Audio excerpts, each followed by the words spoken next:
First question is for Liam. Your Qui-Gon Jinn in Star Wars was calm and stoic.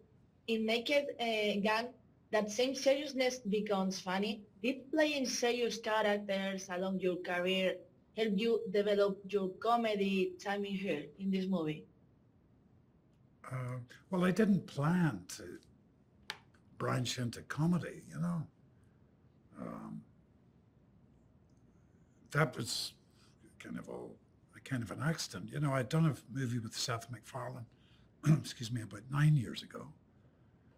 And we struck up a kind of friendship. Yeah, we did. And he called me maybe 3-4 years ago to see what I'd be interested in if they resurrected this Naked Gun franchise. And I said I would, yeah. So, and I trusted Seth because he's a very, very wickedly funny guy, you know. I trusted the fact that they would write something that would be funny, you know.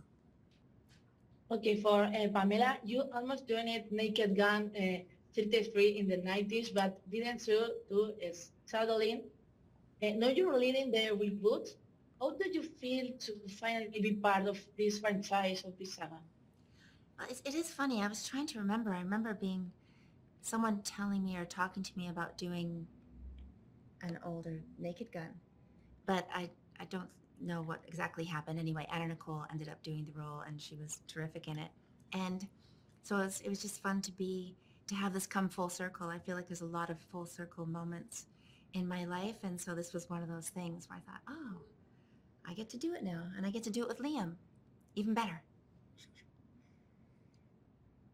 For Liam, how was it to dive into physical comedy like Schoolgirl, and with more demanding or flying than action it seems? Well,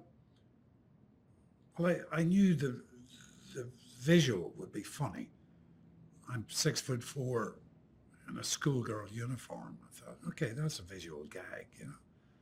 So the more serious I can make it in a bank heist scene, that the comedy should work, you know, especially if we make the fight very, very silly, you know, with the bad guys, the bank robbers.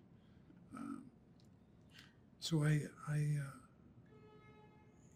yeah, and I liked how that scene was written, you know, because it's, without spoiling it for your audience, but it starts off serious with police and guys and a bank heist, a serious bank heist happening, you know.